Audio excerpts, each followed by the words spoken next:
Postni čas naj naša srca pripravi na Božje odpuščanje. Prav tako naj nas pripravi, da bi tudi sami odpustili, in sicer tako, kakor On, da na krivdo drugih pozabimo. S to molitvijo je papež Frančišek sklenil homilijo med jutranjo svetomašo v kapeli doma svete Marte. Izhajajoč iz današnje Božje besede je papež izpostavil sporočilo, da ima Božja popolnost šibko točko natančno tam, kjer se človeška nepopolnost nasprotno nagiba, da ne bi popustila, to je sposobnost odpuščanja. Evangelij nas danes spominja na slavno Petrovo vprašanje Jezusu: kolikokrat naj odpustim svojemu bratu, če greši zoper mene?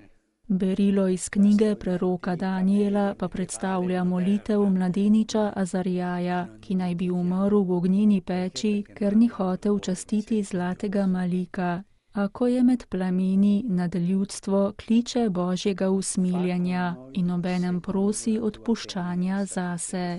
To, je poudaril papež Frančišek, je pravi način molitve. Vedeti, da lahko računamo na nek poseben vidik Božje dobrote. Ko Bog odpusti, je njegovo odpuščanje tako veliko, da je, kakor da bi pozabil.